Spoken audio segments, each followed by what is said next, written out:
Hi friends, welcome back to my channel. I'm Arpita Karwa and today we are exploring one of the most exciting and celebrated periods in English literature, the Elizabethan Age.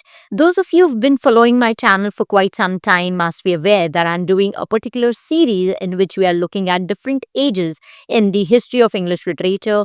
We begin our discussion from Anglo-Saxon age, then we had a video on Anglo-Norman age, age of Chaucer, age of revival, and in that series, the next video that we are doing is on Elizabethan age. And in all of these videos, we have looked at the socio-political background of the age. We've looked at the important writers and works which are frequently repeated in NET exam. And my intention behind making this video is to provide you a blueprint on how you can start your preparation journey, which are the writers that you have to touch upon, which are the works that you should be doing. And this video series also serves as a crash course for those of you who are planning to revise the entire history of British literature. So let's begin by looking at the golden age of history of English literature, that is the Elizabethan era. Imagine an era where literature, drama, poetry were all at their peak, and this was the age of Shakespeare, Marlowe, Spenser, where English literature truly came alive. It was a time of new ideas, grand storytelling, powerful emotions, all captured in timeless works that we will study today in this video. In today's video, we'll break it down into simple exam relevant points, including our detailed discussion that's going to happen on the historic background and the key events in the Elizabethan period. We are going to look at how literature flourished during this golden age, and then we are going to look at the famous writers and their works that shaped English literature. And all of this we are going to do from an angle of UGC NET exam point of view, so that after watching this video, you are pretty sure about what to study and what to leave when it comes to Elizabethan age. So if you want to understand the Elizabethan age in just 10 minutes, this video is perfect for you. So let's dive in. But before that, don't forget to subscribe to the channel for more valuable content. This video is a part of the chronological history of English literature series, and you will find the entire series in the playlist section of my YouTube channel. Okay friends, so now let us begin our discussion on the Elizabethan age and look at the socio-political background of this age. Socio-political background basically helps you to understand the setting in which this golden age of literature flourished. Now, I'm sure that you all must be aware that Elizabethan age is named after Queen Elizabeth I, who ruled England from 1558 to 1603. She was one of England's most powerful and influential monarchs, and her rule brought stability and prosperity, which helped art and literature to flourish.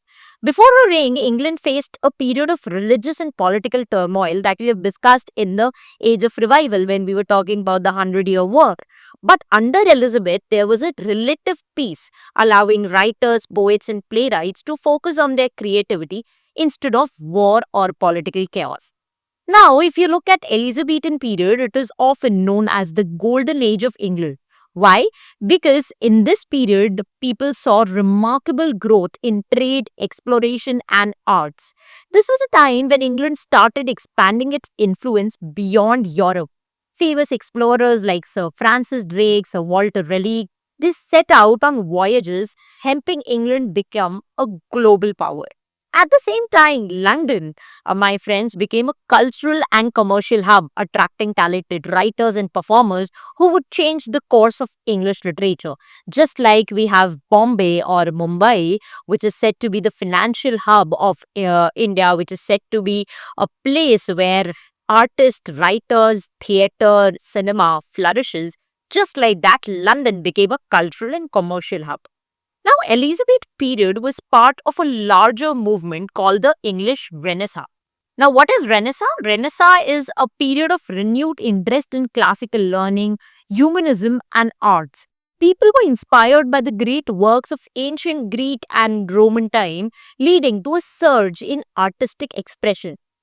In the last video, I have discussed about Crusades, which was basically a journey that people were taking to the ancient civilization, places linked to the ancient civilization, and there they got acquainted or they got exposed to the works of ancient Greek and Roman times, and that brought what we today know as English Renaissance. Now, during this time, playwrights like Shakespeare and Marlowe were experimenting with new ideas. Poets like Spenser were creating innovative forms of poetry, and historians were documenting England's rich past. This intellectual energy shaped English literature in ways that still influence us today. Now we talk about Elizabethan Age. This was not just about politics or religion, but it was also a period of cultural rebirth and intellectual energy. Literature, painting, music, theatre, all these forms of art thrived as people became more interested in creative expression. The rise of theatres like the Globe made drama popular, and new literary styles emerge, blending classical influences with fresh, innovative storytelling.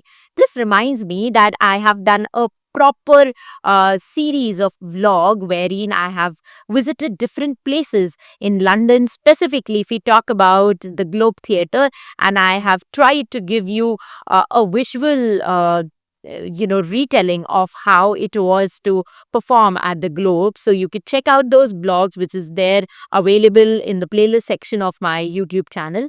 Other than that, if you just would type the Globe vlog by Arpita Karwa on YouTube, you will get that video. These videos will actually help you understand how these theaters, how London looked during that period, which would help you to understand the culture more deeply than just reading it from any book.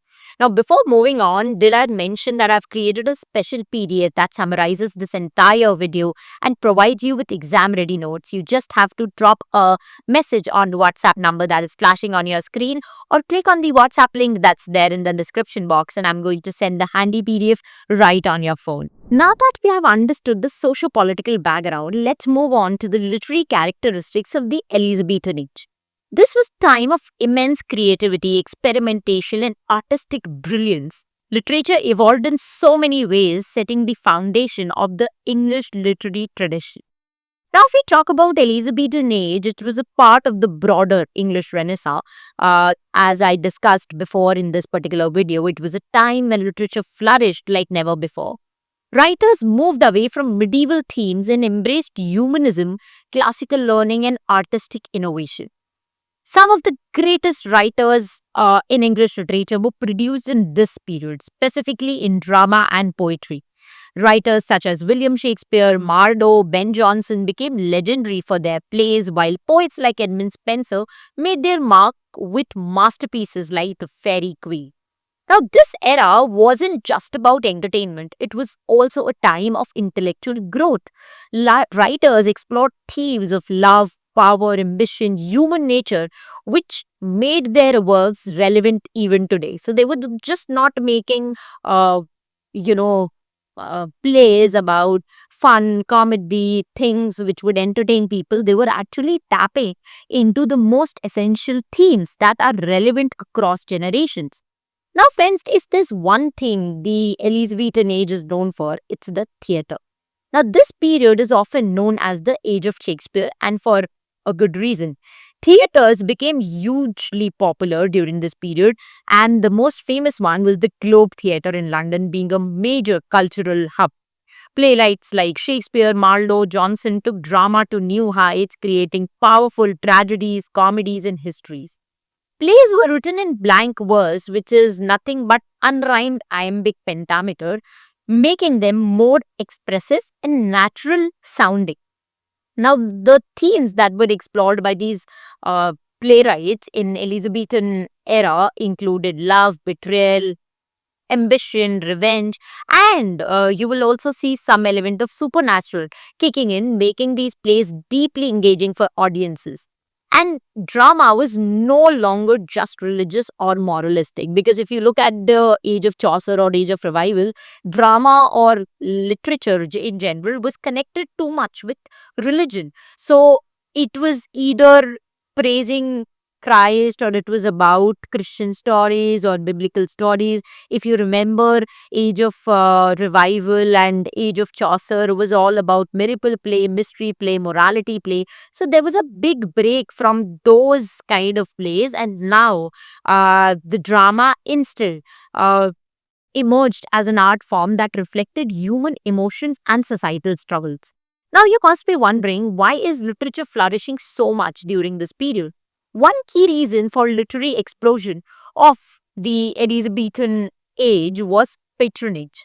Now, the court of Queen Elizabeth I played a big role in supporting writers and artists. Basically, Queen Elizabeth I was giving money to these writers and artists to write so that they don't have to worry about minting money or taking care of their families, because the court or the royal people, they were kind of supporting these people. They were financially giving them different grants. Now writers often sought these financial and moral supports from the court. Queen Elizabeth I herself was a great patron of arts and encouraged the development of English literature. Many poets and playwrights dedicated their works to the queen or other nobles to gain their favors and sponsorship, and this royal encouragement helped many great writers of the time create their best work without worrying about financial struggles. Now, moving on, friends, the Elizabethan age was also the golden age of sonnets. Poets experimented with this 14-line lyrical form, making it one of the most popular styles of poetry. Two major sonneteers from this particular age was Sir Philip Sidney and William Shakespeare himself. Elizabethan age was also a time of voyages, discoveries, and exploration. England was expanding its trade routes and global influence, which had a direct impact on literature. Explorers like Sir Walter Raleigh or Sir Francis Drake played a major role in expanding England's reach. Their travel brought new stories, experiences, ideas, inspiring many literary works. And writers infused a sense of adventure and patriotism into their work, celebrating England's rise as a global power. Because that was the time when England was becoming a global power, and it continued till World War First. England was a very dominant force in the entire world. That's why it is said that sun never set in the English Empire, because England made so many colonies that somewhere or the other there was always a sunrise happening. Now, friends, one of the most significant contribution of Elizabethan age was its impact on the English language. This was a period when English started evolving into its modern form. Writers introduced new words, phrases, expressions, many of which are still used today. Shakespeare alone, can you guys believe it, is credited with adding over 1700 words to English language. This linguistic evolution made literature more expressive, vivid, and relatable for future generation. And that's where you find so many phrases and expressions that we use so commonly today who had their roots in the Elizabethan period. For example, Rome isn't built in a day. This was a phrase that became popular during that time, and then there were so many different maxims that Shakespeare has used in his works that are still common today. For example, what's there in the name? That's a famous line from Romeo and Juliet. कि नाम में आखिर रखा क्या है? Okay, so I hope that I was able to give you a glimpse of how literature was during this period, what were the changes, what were the dominant genres or dominant forms of writing, and how literature evolved during this entire golden age of English literature. Now, friends, let's move on to the major writers of this age. The major poets of the Elizabethan age are Edmund Spenser, Thomas Sackville, Philip Sidney, and Michael Drayton. Now let's talk about the famous dramatist. If we talk about the famous dramatist, first and foremost is Mr. William Shakespeare, the love of my life, I guess.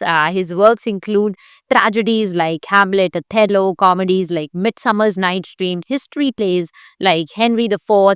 Another important dramatist is Christopher Marlowe, a contemporary of Shakespeare, and his plays such as Dr. Faustus and Tamburlaine contributed to the development of English tragedy. Friends, other important dramatists, if I have to point out, during this period were Robert Greene, Thomas Nash, John Lilly, Thomas Lodge, George Peele, and Thomas Knigge. You will find the entire list of all these important writers available free of cost on my website arpitakarwa.com. This list will serve as a blueprint for you to begin your preparation. Every age has a specific list where I have mentioned the poets, dramatists, essayists, and novelists that you have to study, which are frequently repeated in net exams. So I would really love if you could go to the website and check out that list. Friends, some important essayists of this time that you should be aware of include Francis Bacon, Richard Hooker, Walter Raleigh, Richard Hakluyt, Samuel Purchas, John Fox, William Cadman, and John Knotts. Again, this is directly I'm mentioning the names from my website list, which all my students who are a part of my online course use, and I provide detailed lectures on the most important works of all these writers, which are frequently repeated in net exam. So you could consider enrolling in my online course for UGC NET English, because I'm proud to launch India's first animated video course where I explain over 500 important plays, novels, poems in an engaging way. For more details, you can check out the description box. Along with the video lectures, you will also get access to PDF notes as well as mock test series, which will fine tune your preparation even more. So that's it from my side for this video lecture. We'll meet very soon in the next video lecture. Till the time we meet next, happy learning, keep loving literature, and stay tuned to arpitakarwa.com.